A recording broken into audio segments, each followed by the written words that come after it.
They say Russes never truly slept. Even on nights when the moon shone over the Dnipro and the fires in the prince's city faded one by one, the land remembered. It remembered the footsteps of enemies, the betrayal of brothers, and blood sinking slowly into black soil.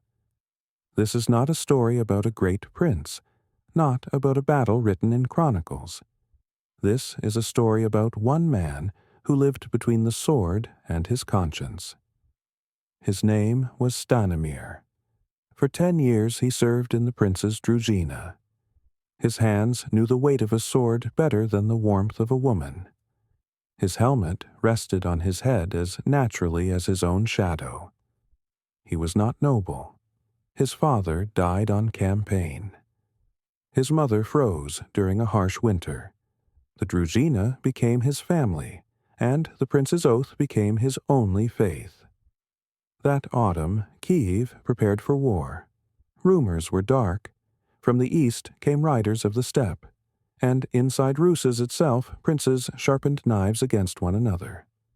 An old commander once muttered, "Rus's does not fall to enemies, it falls to its own greed." Stanimir heard the words, but he remained silent. A warrior does not ask why. He obeys. The prince summoned him at night. The chamber smelled of resin and wine. Candlelight cast long shadows on the walls, as if unseen witnesses were listening. "There is a task," the prince said quietly, "not for everyone." Stanimir knelt. "In the north," the prince continued, "a town refuses to pay tribute. Their elders speak too much of freedom." "Suppress them?" Stanimir asked. The prince paused. "Find their leader," he said, "and make sure no one dares to raise their head again." Stanimir understood. This was not war. This was shadow work. 3 others went with him. They traveled through forests, avoided villages, and slept without fire. Autumn rain crawled beneath their armor and into their bones. One night, by a weak flame, the youngest spoke. His name was Radogost. "What if they're right?" he asked quietly. "What if the prince is unjust?" An older warrior struck him across the mouth. "Thoughts," he growled, "are deadlier than arrows." Stanimir said nothing, but Radagost's words cut deeper than he wished to admit. The town greeted them with silence. No bells, no shouts. People watched from behind fences the way one watches a storm, unable to stop it. They found the leader quickly. He was no noble, no prince, just a former warrior. "I am not against Rus," the man said calmly. "I am against being milked like cattle." There was no rage in his voice, only exhaustion. The order was clear. Stanimir raised his sword. For the first time in 10 years, his hand trembled. It ended quickly, a cry, a strike, blood on snow. As they left the town, Stanimir heard weeping.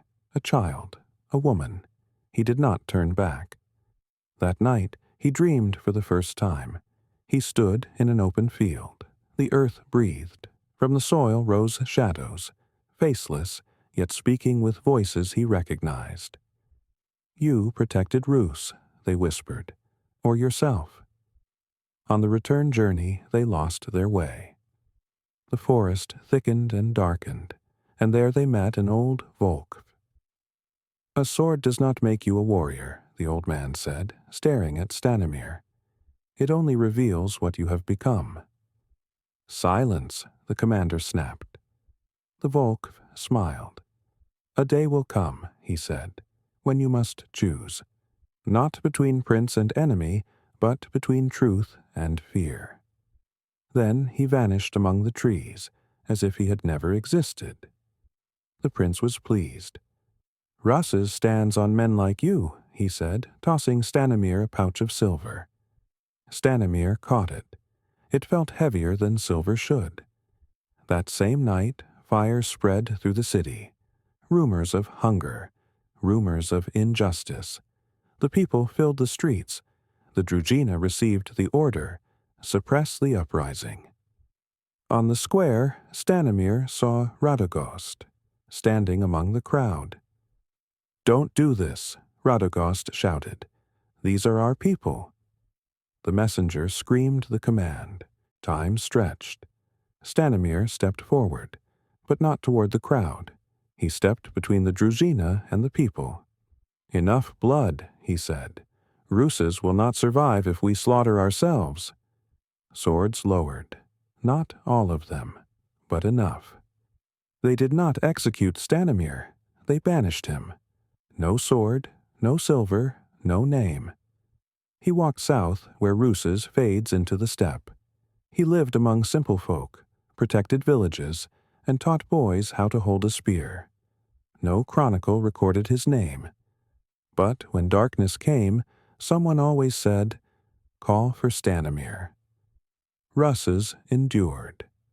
Not because of princes, not because of fear, but because some men, one day, found the courage to say, "Enough."